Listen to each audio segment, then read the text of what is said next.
Game launch blocked by the Unity il2cpp API DLL. I'm Sophie Chen, a senior Windows support engineer, and I'll help you fix your rendering pipeline so you can get back to the game. Before we start the Unity il2cpp API configuration, consider using the diagnostic resource below to maintain a clean system state. This is the Unity il2cpp API, the native API bridge used by Unity games built with the il2cpp backend, enabling communication between converted C++ runtime code and higher-level engine systems.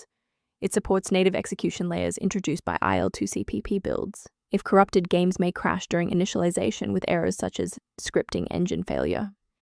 With that background out of the way, here is how we actually restore the missing component. Unlike Windows core files, Unity il2cpp API DLL belongs to the specialized Unity engine environment, and you must reinstall the software that is failing to load to rebuild the internal library links and stop the error. If no luck was had with the redistributable package, we will escalate the fix by performing a targeted reset of the system state. A quick reboot can determine if the error is transient.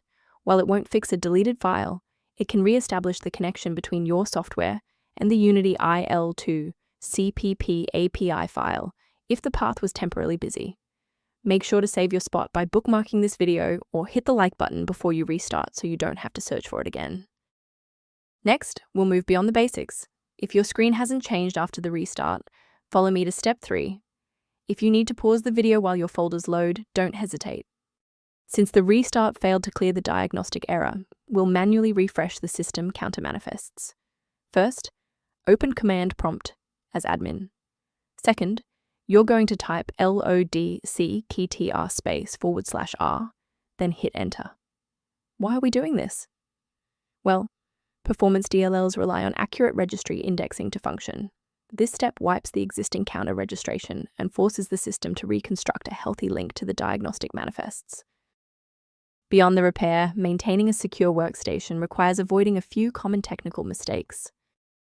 A critical reminder: modifying Unity il2cpp API DLL manually is dangerous.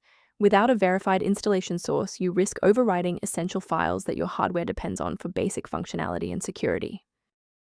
Using a professional maintenance utility is a proactive step toward keeping your system state healthy and your software synchronized.